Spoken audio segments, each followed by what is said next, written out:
Hi guys, welcome to my channel. My name is Chizurum E. Nnamdi, the girl shrink. In this video, I'm going to talk to you about the imposter syndrome. What exactly the imposter syndrome is, the signs that you may be going through the imposter syndrome, and how it may be affecting your business big time in 2020. So stick with me and let's get right into it. Let's get into the signs of the imposter syndrome.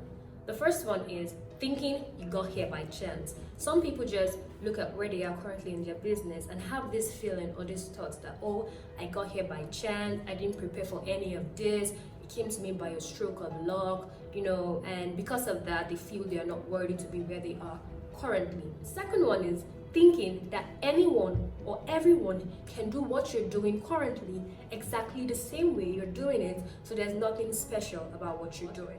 Thinking that you don't deserve any form of awards, acknowledgements, recognition for what you have done because just anybody could do what you have done. Also, the external part to it.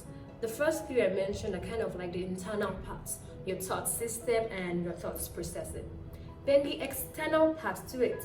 In the external part to it, even when you have bigger or new accomplishments, you still don't feel that you're worthy of those accomplishments. You feel fake, like you're fake and that someone is going to discover you or figure you out at some point in time.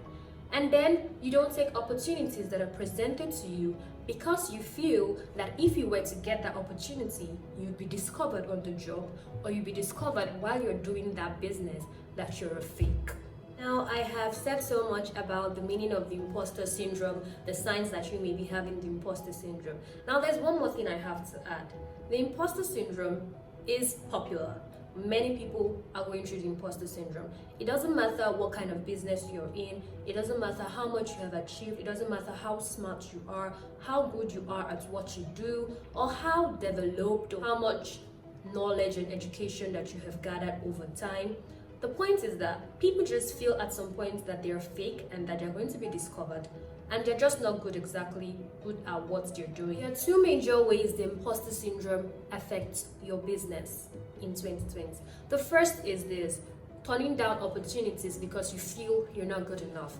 So because you just feel you're a fake and that like someone is going to discover you out, then when it's time for you to apply for an opportunity, you decide, oh, I won't apply for that or I won't go for that because I'm fake.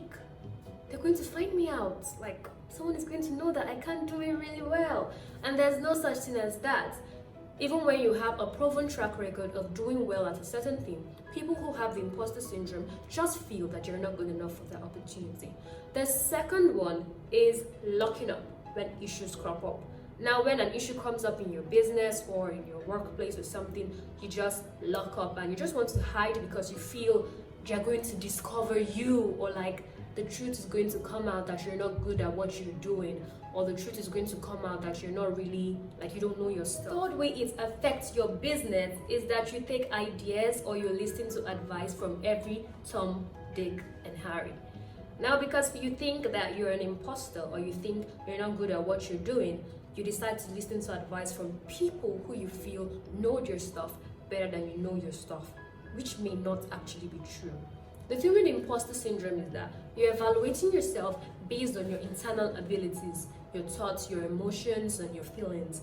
But when you compare yourself with others, you're evaluating them based on what they have shown you outwardly.